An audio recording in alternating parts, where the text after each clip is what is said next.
Okay, you're live.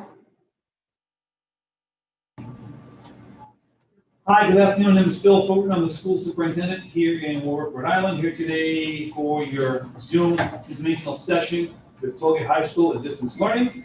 We have a brief presentation for you, following which we will answer your questions as you put them in. On your YouTube down below, you'll see a link for questions. Just click on the link, type your question, and we'll get right back to you on that. So without any further ado, I'll turn it over to the Tollgate team.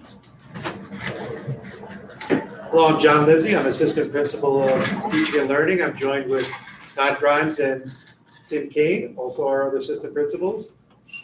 Ms. Calori had a medical procedure yesterday, so we are moving ahead. She'll be back in school on Wednesday. First thing we wanted to talk about was material distribution. It's been going on all week, and I'm going to turn it over to Mr. Grimes to just say a few words about how we're passing out materials. Okay, many of you may have already participated in this. We broke it up by grade, but we have let other people come and try to make it as painless as possible and make it very workable for everybody. But on Tuesday we had mostly ninth graders. Yesterday we had mostly sophomores, and then today mostly juniors. Tomorrow will be for our seniors. But again, if you haven't been able to make it out this week, we'll be there distributing tomorrow 8 to 1. We've had a lot of people come out. We've had a lot of cooperation. The team that has been working has been doing an outstanding job. We try to make it as efficient as possible. We get you in, we get you out, we get you the books that you need.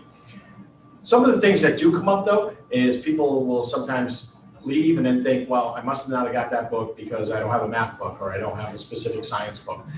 Many of our resources now are online. So it's not like the days where we always got a book or two books or whatever number of books per class. So we could expect to have a whole stack of books. In some cases, some students will only have 1 or 2 books, and in other cases, they may have several. So it just depends on the specific student and their schedule.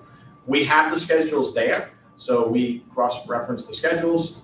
We have department heads working with us as well as building clerks, and we get the materials. You don't have to get out of your car. We ask that you wear your mask when you pull up, and then we just get you in, get you out. We are planning a makeup day next Wednesday, and that will be from 2 to 6, because I know this week has been during first shift working hours for many parents, so they weren't able to come, or they had some other type of conflict, whether it be a vacation or something else scheduled. So next week we will do an afternoon one into the early evenings to accommodate those that haven't been able to come. And if you still, haven't been able to get your books, contact me, todd.grimes@warwickschools.org on my email, and we'll make a time to get you those books. And if I have to sometimes bring them up to you or whatever it needs to happen, we'll make it happen. So if you don't have all your books when you start, I wouldn't worry about it. We will make that work as soon as possible. We just wanted to get these out, so it was one less thing that we had to be concerned with as we got into distance learning. So any questions, feel free to contact me anytime. Thank you. Thank you, Mr. Grimes. I'm going to turn it over to Mr. Taylor, Director of Technology, to talk about our technology distribution and repair process. Thank you, Mr. Livesey. So for those that don't know, Warwick is one-to-one Chromebook for students in grades 6 through 12. So therefore, everybody at Tollgate has access and should have a Chromebook. If you're new to the school and you don't have a device yet, you don't have a Chromebook yet, very easy process, just contact the school. The tech integrationist, the school technician will work together to make sure we get that device into your hands as soon as possible. If you have a device that needs to be repaired, same process, reach out to the school and the technician will be able to work with you to repair that device. That goes with missing chargers or anything that you might need to make that device work. And they'll get that back to you again as soon as possible. We don't want to hinder distance learning at all, so we want to be responsive. If you had dropped off a Chromebook in the past and it was perhaps when our schools were still closed and you dropped something off and it was looking to be repaired, and you haven't heard back yet, again, just reach back out to the school. In most cases, if it was last year, you received a loaner device, and the school can work with you to get a device back into your hands, or if that loaner device is still working, to continue your working with that. And then just we ask the community support and whatever we can all do to just ensure that students are treating those devices well and that, the chargers are not getting lost or misplaced and that just helps us on our end to respond to the needs more immediately and to get devices back into people's hands that do need them. But thanks for your support. Any questions, please direct them back to the school. And as always, Mr. McNamara is our tech integration specialist and will be fielding a lot of those issues that you may have and taking care of them for you. Our teaching and learning expectations for the school for distance learning, I just wanted to go into that a little bit. Last spring when we went to distance learning, it was kind of a spur of the moment development and emergency situation. We spent a lot of time this summer setting up what we want or expect students to be doing. There'll be real-time instruction, anytime learning, and then time to create learning. I'm going to go into a little more detail about our weekly schedules, the learning expectations and assignments, the office hours, and the department notes. So we share these expectations with our students and our parents. So the process that we have starting on September 14th will be that a link will be sent out to students to sign in for attendance. That will go from 7 o'clock to 7:30. If students do not sign in at that point, they will be marked absent. At that point, a tardy link will be given so they can sign in after 7:30. And that will be tracked. So students who are absent from school will get a phone call home, or students that are tardy will say the time that they have set up. We expect students to be logging into their scheduled Google Meets, which I will go into in a moment, but that will be your classroom attendance for those classes.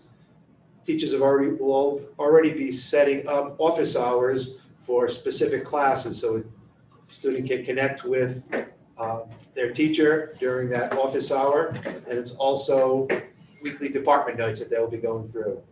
We have time for independent classwork. That will be Mondays, each day from 9:45 to 10:30, and I'll go into that detail also. The second block of the day on Tuesday and the first block of the day on Friday. Many of our students attend the Career Tech Center. Career Tech will be having a similar meeting to this next Wednesday. Information in regards to that will be coming out. But we need to touch on a few of the issues that deal with Career Tech as it relates to our schedule. So Career Tech will be going on from 7:24 to 9:43 in-person learning, and then 10:55 to 1:51. Teachers will be reaching out to parents and students if attendance becomes a problem, participation in Google Meets, or submission of classwork are becoming an issue. If that issue isn't dealt with at the classroom level, it will be guidance counselors, support staff, department heads, and administrators will be reaching out to families. So if your child is not doing well, you can expect some contact from one of our staff members. We have a certain set of Google Meet expectations where we're classifying this as a school day. So you're asked to join the meeting at the assigned time. Link will be posted in Google Classroom. It counts as part of your grade. Your attendance is important. Please be prepared to be on camera, ready to participate. Please be appropriate at all times. Classroom behavior is expected. Be respectful and school appropriate.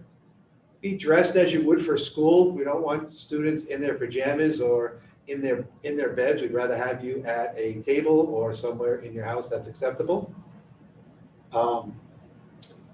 You're going to mute the microphone when you're not speaking to cut down on background noise. And only one person speaks at a time. If you have headphones, please wear them to cut down on that background noise. We'll have our social emotional supports in place. Our two social workers, our school psychologist and guidance counselor will be providing social emotional support. Please reach out to an adult in the building if you're having issues. Could be your teachers, could be your assistant principal. We're trying to build a strong connection and relationship. This is a very different way of starting the school year that we've had in the past. So it's going to be a certain amount of time where teachers are going to try to get to know students pretty well. Counseling services will be available as needed. Students just need to reach out to appropriate adults in the building to do that. On Monday, September 14th, will be our first day of school. We're going to have a special schedule that day as a meet and greet between teachers and students, where teachers can spell out the classroom expectations. The schedule will be as follows. We'll be sending all this information out to you, but it relates to the schedule I'm going to show you in a moment. This is our weekly schedule that we're going to have, except for that first Monday, September 14th day, where we'll have a special schedule. But Mondays will be planning days, schoolwork days, and on Tuesdays and Thursdays, there'll be Google Meets scheduled for period 1, 2, and 3 classes. On Wednesdays, there'll be office hours for period 1, 2, and 3, and then another Google Meet on period 1, 2, and 3. These are mandatory meetings. In the spring, that was more of a casual join a Google Meet if you needed extra help, but these are the structured instructional times that we set up. 9:43 to 10:30 is going to be an anytime learning. We don't want students on 6 hours of Google Meets each day. I was on about 4 hours of them today, and they are exhausting. But periods 4, 5, 6, and 7 will be meeting on Tuesdays and Fridays. Mandatory Google Meets set up by the teachers, where students are expected to join and participate and be part of their learning. There'll be a quick lunch break, 12:01 to 12:23. And then we're going to have regular department nights each week, Tuesday through Friday, as you would. These will be general department nights for all students that one teacher has. Social studies will be on a Thursday afternoon after school. So the office hours are set up for your specific class period, and the department nights are going to be set up for that teacher in general. You're looking at the schedule and it looks a little strange.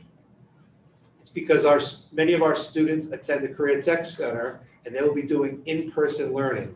There'll be a more in-depth meeting with Career Tech next Wednesday. Information on that will be going out to all students. But the in-person learning for Career Tech will be level 2 and 3 students from 7:24 to 9:43. There'll be some travel time for them to get home, and then some travel time for the level 1 students to come into school. Lunch will be included with the level 1 students, and also on Wednesdays, last period of the day, you will be in your Career Tech class, but you will have your phys ed or health virtually through that, just because the way phys ed runs with the Career Tech Center. So that's the end of our basic presentation, and we'll open it now up to questions that parents and students may have.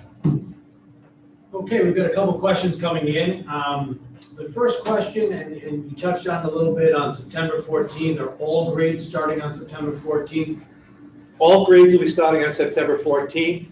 They'll be expected to be on. I don't know if the time period will last the whole period, but it will be an informational time where teacher expectations will be shared, and students will be able to ask questions, make sure everybody has their materials. If not, figuring out ways to get all their materials. And is there a requirement for 2 Zoom meetings per week per class? Is that a minimum?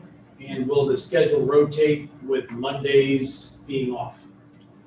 At this point, the schedule is not going to rotate because of the way we're connected with the Career Tech Center.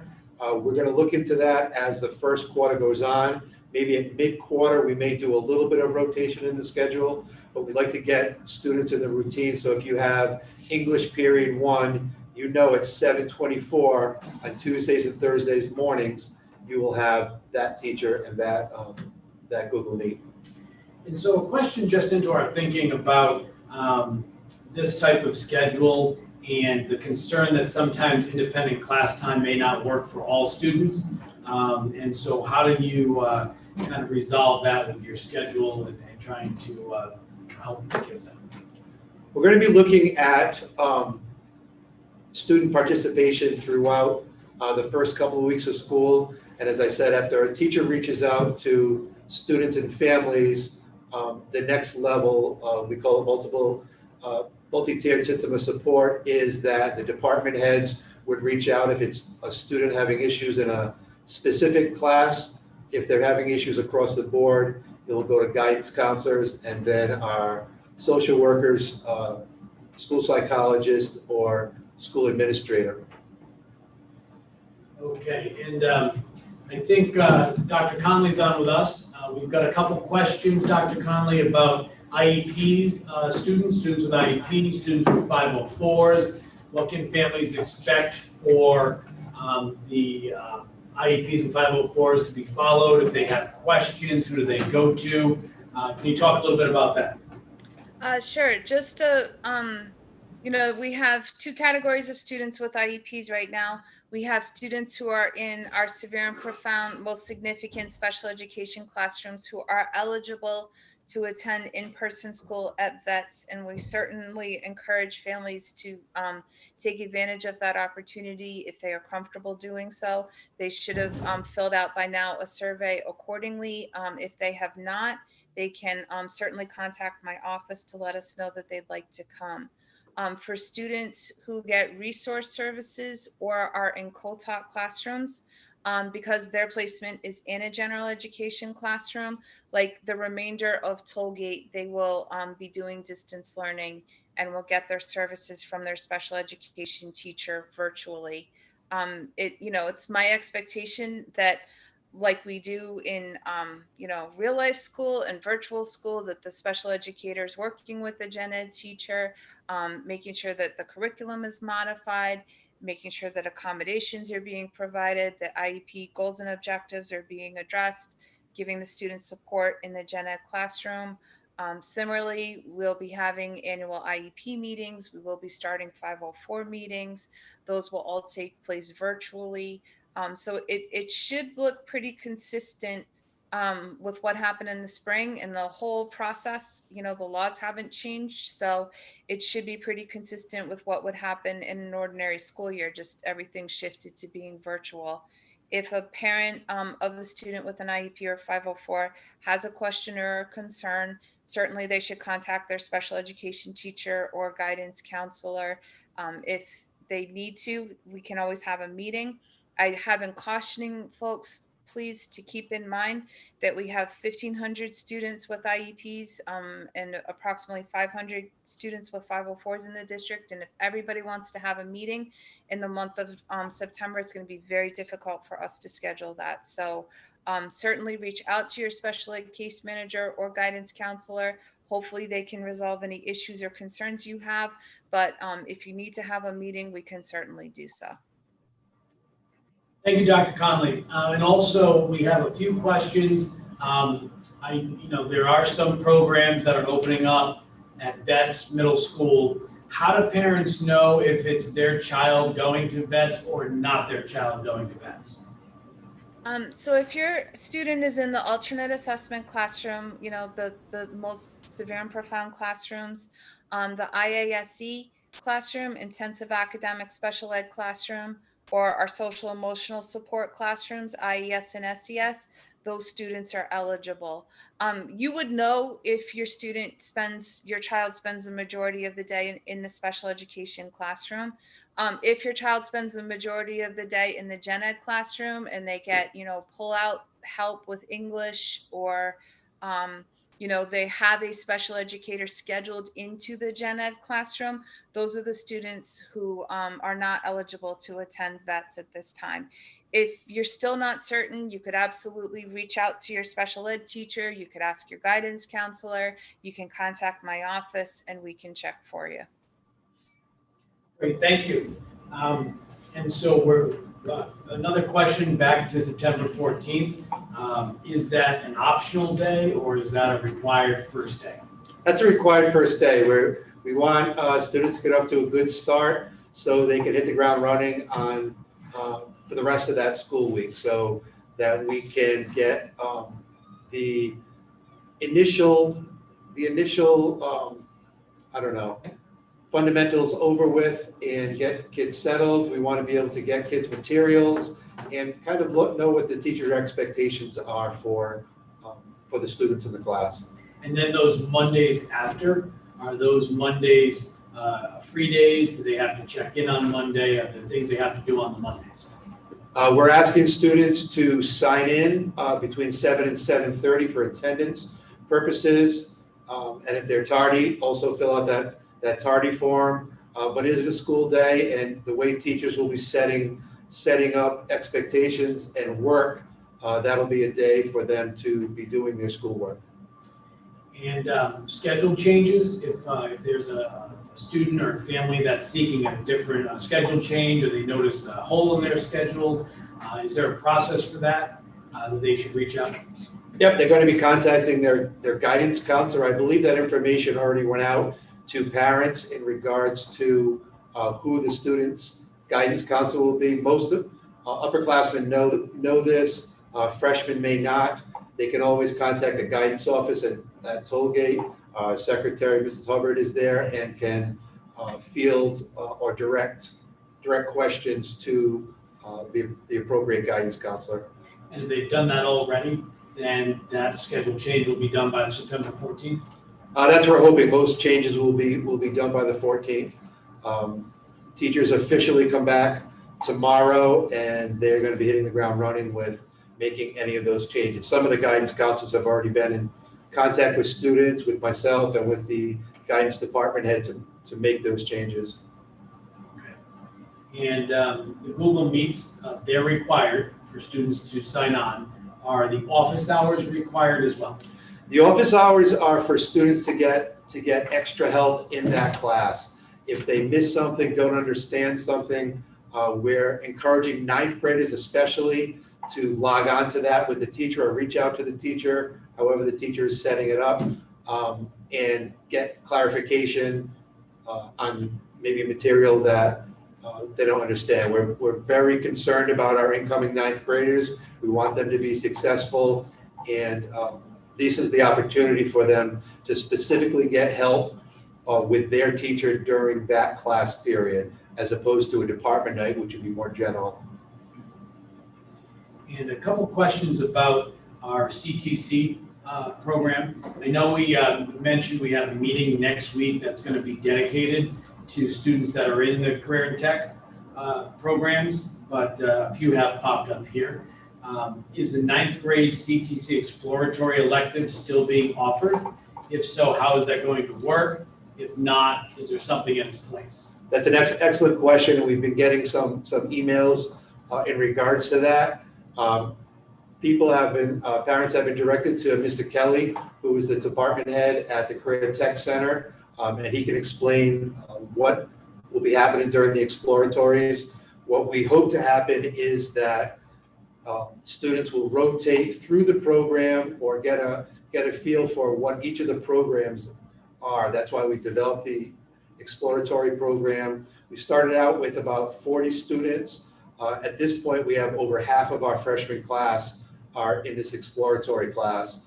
So they can figure out, this career tech might not be for me in 10th grade, or they may find out a different program that they were never aware of. Some students may think construction, but all of a sudden electricity or culinary is something that they're more interested in. So this will lead up to the application process in the Career Tech Center, and we can field all those questions, but Mr. Kelly has been the contact person at the Career Tech Center. And for CTC students, morning session CTC students, are they allowed to stay in the school to complete their other online courses so that they can take a bus home? No, they will not be. Buses will be available in the middle of the day to transport the students back home. We've added transportation to support the students for the beginning of the day, the middle of the day, and the end of the day. That's why we've set our schedule up that way, with that little bit of time in the middle, partly to get kids off off screen time, but also to give Career Tech students the opportunity to get to either the Career Tech Center or get home to log on to their afternoon classes. And kind of an overarching question on CTC. What level CTC in the 9th grade is considered for the introduction to CTC? That they are not part of the CTC in the exploratory class. They become level 1 in 10th grade, except for very few special cases, but they are full-time Tollgate students, and one period, either period 4, 5, or 6, is their exploratory class only during semester 1. We ask them to do their application right at the end of the first semester. And then with level 1 CTC students, the schedule said with lunch. So is lunch included, or will students need to bring their own lunch or purchase lunch? Mr. McCaffrey, I'm not really sure how that's They set have the up. option of, actually, Mr. Ferrucci will answer that Yeah, question. I'm here, I'm happy to pick that up. We're actually going to be having lunch available, and it's gonna be, we were waiting to see the final schedule of the CTC, but the initial plan is for the student to take the lunch home with them when they leave. And we're also looking at the possibility of having free breakfasts go home with the students as well for the next day. All students will be eligible for free lunch under the new federal program that goes through December 31st, 2020.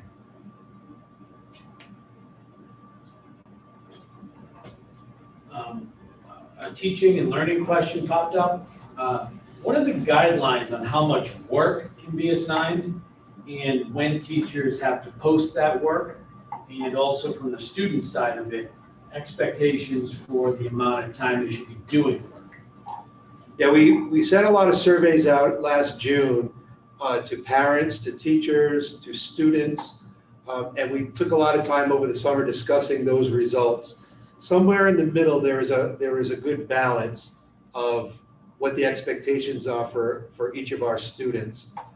Some parents said there was too much work. Other parents said there was too little work. So that is the kind of the balance that we're looking for. What was the second part of that question, Mr. Taylor?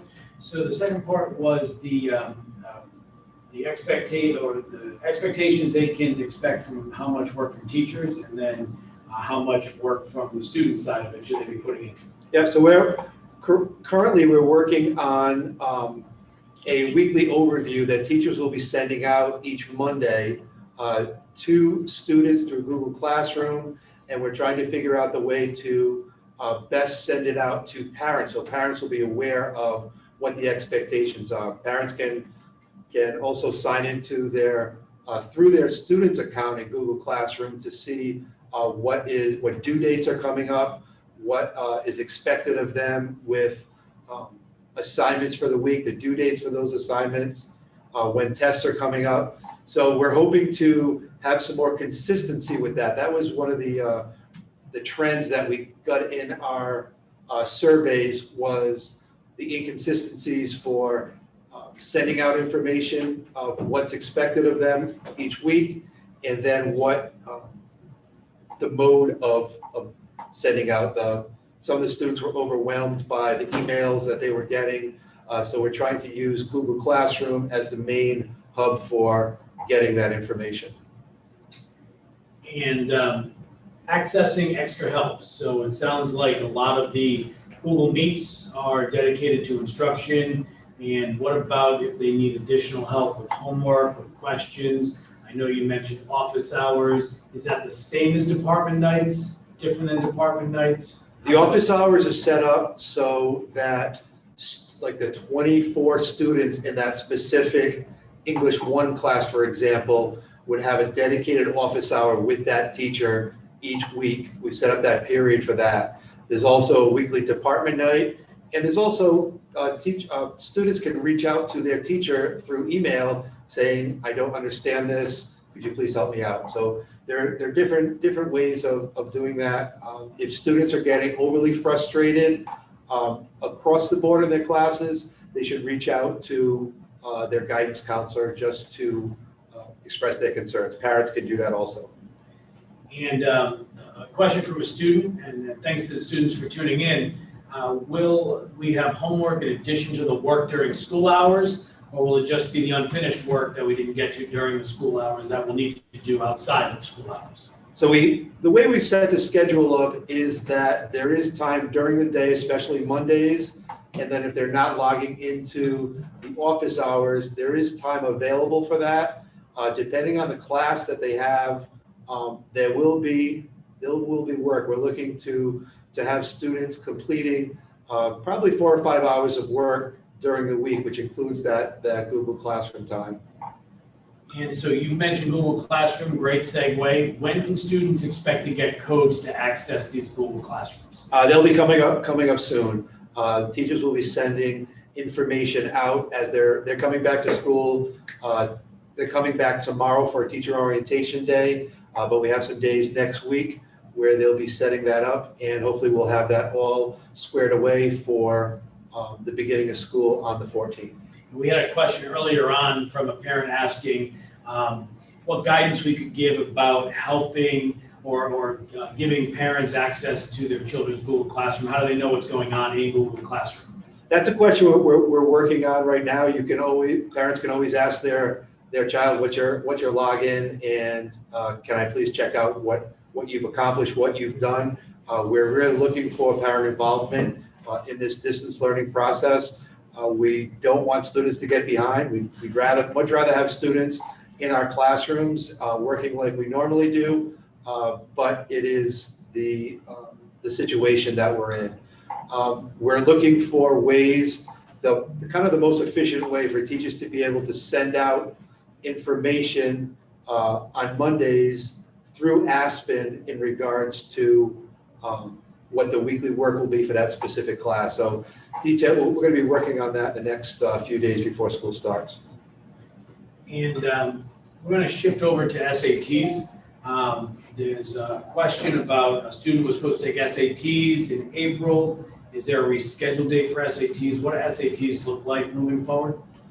Currently, October 14th is the in-school SAT day that's been set aside by the state.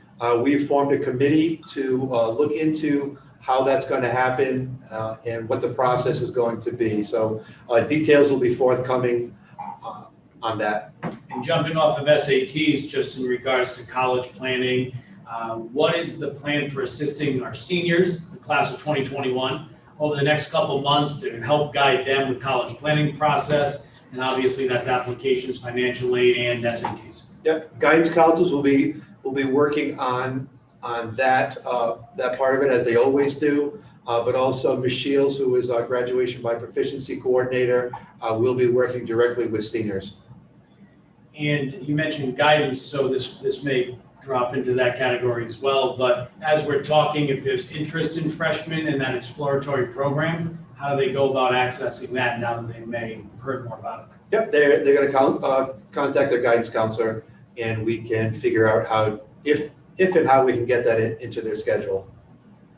And we may have touched on this a little bit before with transportation, but just to reiterate in case anybody's just joining on, how will students be getting from in-person classes at the Career Tech Center? Then that's buses are being provided.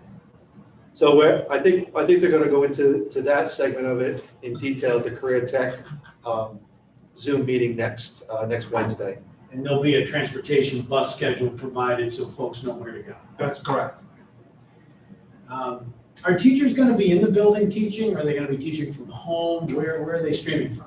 We're in the process of figuring that out right now. Our science teachers really want to get into the building, especially in the lab classes, so they can demonstrate labs for their students. But I believe it'll be teacher choice whether they're going to be streaming from home or streaming from their classroom. And Dr. Conley, just kind of going back to you, and this is a question that I don't know if there's a number of students that fall into this category, but if they are in one of the programs that you described, IASE, and they're also in a CTC program, should they reach out to you in your office to figure out what to do next? My team has been really looking at that issue and figuring out what our options are. for those students because it's going to be a challenge to have them in two different in-person scenarios at the same time. I don't know that we have a definitive answer as of yet, and it may be that some students are able to do one thing and other students do something differently. If they have a question or concern, they can reach out to their special education case manager or myself. But for those families who have told us that they want to go to vets and they are CTC students, we're actively planning for them. Thank you, Dr. Conley. Belongings, if any student left belongings in their lockers from last year, in the school from last year, how can they go about getting those? Mr. Grimes, you want to take that one? Yes, we had kind of collection days for those last spring before we left. So chances are that many of those, if not all of those things, have been removed. They can contact me and I can check with our custodial staff, but I know that they went through the building and removed just about everything that didn't belong to someone that we knew. So we did make a lot of arrangements and tried to make all the arrangements to be able to connect with people. But I'm not saying they're all gone, but I don't know that there's anything that's still there based on the conditions that we were working on. And Dr. Thornton, a couple questions for you. Some folks were wondering, what's your plan to bring students back live and in person? When do you suspect that to be happening? And what kind of metrics do you need to use to make those decisions? Sure. Third part first. As far as the metrics, I need to feel that it's safe to bring everyone back. And right now, I recommended 3 buildings of school committee. And they voted on that, as you saw a little while back. We actually had building inspections with the state tomorrow morning after 9 o'clock. We have 4 teams coming in from the state to look at our 19 locations. And we have some ideas we want to share with the state on what we think we could do to safely have a reopening. But I would say, our thinking about a solution is around permanent solutions. In my opinion, a box fan when it's warm out is not a permanent solution. So I'm looking for permanent solutions to be safe. So that's what we're looking at. And we'll be talking to our school committee office September 8th and again on the 14th of September. So that's kind of where we are, but it's a daily conversation and we're really looking to find solutions that we can feel good about putting everyone back in that's safe. Thank you. And a question popped up too, just about being able to view this. So you're watching this live now, being live streamed on YouTube. That YouTube link remains active. And so you can go back and rewatch this, share it with somebody else. They can watch this. They'll see the presentation and the slides that the team went over, as well as all the questions and answers that have been provided. If there are other questions that you see as you're looking through that, we recommend reaching out to the school and asking the questions there. And any questions that were popped up that we need to still get answers for, we need to capture that in that form that you've been filling out. But fortunately, we were able to cover just about everybody's questions today. And a question about report cards. Will report cards look the same as they did last year? Will there be any tweaks on the report cards because we're going with distance learning and not live in person? There's been no discussion so far in regards to that. I'm assuming that transcripts will stay the same. I don't think we're going to be changing any of that. They will be available through Aspen, as well as parents checking. We hope that parents check in on the parent portal to see how the children are doing in Aspen, especially 9th graders this first quarter. And a question too about teaching assistants. Will teaching assistants be still involved with programs to help kids and to help teachers? I can answer that. The majority of the teaching assistants are in the special education classrooms that will be at vets. So the teaching assistants will be physically present at vets. We have a couple of teaching assistants at the CTC that we would expect to report to the CTC as well. And how do they know who the student's guidance counselor is? Where do they find that information so they can touch base? I believe that was already sent out, but I think we'll send that out again tomorrow to parents, just so they're sure of it. They can also call our guidance office at Tollgate. Mrs. Hubbard can direct them in the right direction. Can we get that posted on the website now? Yeah, we can get that information posted on the website too. And a question back to you, Dr. Thornton, is we're being asked, what is your communication with the state been? And, it sounds like the state's saying, let us know what you need. Are you in communication with the state? Do you share the list of specific things that you need? And so that way they're able to help us with as much as they can. Yeah, we actually do talk to RIDE often. I talked to the commissioner in the past week, I believe. We have regular Zoom meetings with the state. So certainly after our inspections, we'll be talking to the state again. It's pretty much an ongoing process. And will any of that information, this is also a follow-up in here, any of that information be available to the public? The state Absolutely. inspections and The inspections are a public record. We would be posting those items as a public record, all the inspections of the 19 locations.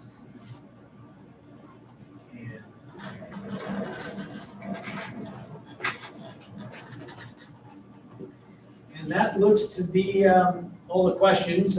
We're on with, as we stream, we're on a few second delay. So as we close up, there might be a few questions that do pop up. If that's the case, we'll look at those. We'll put out either a document or another video, or we'll get you an email back on any questions that pop up as we end.